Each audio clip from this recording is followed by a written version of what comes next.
এই মুহূর্তের সবচেয়ে বড় খবর এইচডি লাইভ 24/7 इस वक्त की सबसे बड़ी खबर। আমবাসায় জেলাভিত্তিক ভীষ্মদেব স্মৃতি শিশু নাটক প্রতিযোগিতা। শিশুদের সুপ্ত প্রতিভা বিকাশে এবং নাট্যচর্চাকে উৎসাহিত করতে 17 জুন বুধবার ধলাই জেলা তথ্য ও সংস্কৃতি কার্যালয়ের উদ্যোগে আমবাসা টাউন হলে আয়োজিত হয়েছে জেলাভিত্তিক ভীষ্মদেব স্মৃতি শিশু নাটক প্রতিযোগিতা 2026। প্রদীপ প্রজ্বলনের মধ্য দিয়ে অনুষ্ঠানের শুভ সূচনা করেন ধলাই জেলা পরিষদের সভাধিপতি সুস্মিতা দাস। অন্যান্য অতিথি হিসেবে উপস্থিত ছিলেন আমবাসা পঞ্চায়েত সমিতির চেয়ারপারসন হেমালি দেববর্মা, বিশিষ্ট সমাজসেবী ডালিয়া সিনহা, জেলা তথ্য ও সংস্কৃতি কার্যালয়ের সহ অধিকর্তা প্রমোদ আচার্য সহ অন্যান্যরা। জেলাভিত্তিক নাটক প্রতিযোগিতায় 5টি নাটক উপস্থাপন হয়েছিল। তার সাথে রাজ্যস্তরে যাবার ছাড়পত্র আদায় করে কমলপুর বাজার নাট্যদল। এ উপলক্ষে বলতে গিয়ে প্রমোদ আচার্য, জেলা তথ্য ও সংস্কৃতি আধিকারিক বলেন, আপনারা জানেন জেলাভিত্তিক বিশ্বদেব স্মৃতি শিশু নাটক প্রতিযোগিতা হয়ে থাকে। সেই মোতাবেক আমরা এবছরও এই ধরনের একটি অনুষ্ঠানের আয়োজন করেছি। আমাদের সেই তথ্য অনুযায়ী আমাদের শৈলেংটা থেকে 2টো টিম, কমলপুর থেকে 2টো এবং আমবাসা থেকে 2টো টিম আসেনি, একটা টিম এসেছে, কিন্তু গন্ডাছড়া থেকে কোনো প্রতিনিধি আসেনি। সেখান থেকে আপনারা দেখেছেন আমরা প্রথম স্থান হিসেবে গ্রহণ করেছি বিবেক নাট্য সংস্থা কমলপুর বাজারে। সেটা আগামী 29 তারিখ রাজধানীর মুক্তধারা প্রেক্ষাগৃহে রাজ্যভিত্তিক যে প্রতিযোগিতা হবে সেখানে অংশগ্রহণ করবে।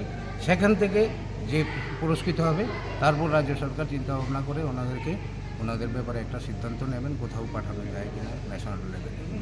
এই হলো আমাদের মূল বিষয়। অত্যন্ত একটা আনন্দের দিনে আজকে আমরা একত্রিত হয়েছি। আজকে যার উদ্দেশ্যে সেই শিশু নাটক প্রতিযোগিতা ভীষ্মদেব ভট্টাচার্য, ওনার স্মৃতির উদ্দেশ্যে আজকে সেই শিশু নাটক প্রতিযোগিতা। ভীষ্মদেব ভট্টাচার্য মহোদয়, উনি ত্রিপুরার একজন সাংবাদিক এবং ছোট গল্পকার এবং লেখনী হিসাবে তিনি পরিচিত ছিল। আমরা ভীষ্মদেব স্মৃতির যে নাটক প্রতিযোগিতা করছি, ওনাকে স্মরণ করে উনি যে সমাজের জন্য কাজ করে গিয়েছিলেন, ওনার সেই অবদানটাকে আমরা যাতে পুনরাবৃত্তি করতে পারি এবং ওনার যে অবদান সেটাকে যেন আমরা স্মরণ করতে পারি, তার উদ্দেশ্যেই এই শিশু নাটক প্রতিযোগিতা। উনি সমাজে এমনই ব্যক্তিত্ব ছিলেন, উনি সমাজের জন্য চিন্তা করেছিলেন।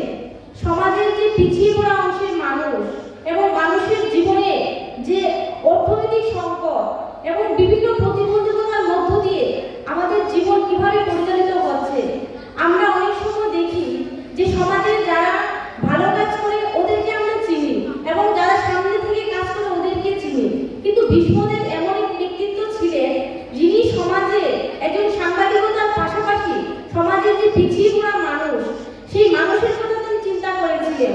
উনি ভেবেছিলেন যদি আমার লেখনীর মধ্য দিয়ে সেই প্রতিভাটা, উনি যে প্রতিভা ছিল সেটা যখন বহিঃপ্রকাশ করতেন তখন আমাদের সমাজ সেটা জানতে পারত। এই কারণে আজকে আমরা আগরতলা বইমেলায় দেখছি যে ভীষ্মদেব মেমোরিয়াল পুরস্কার দেওয়া হয়। Bureau report, HD live 24/7।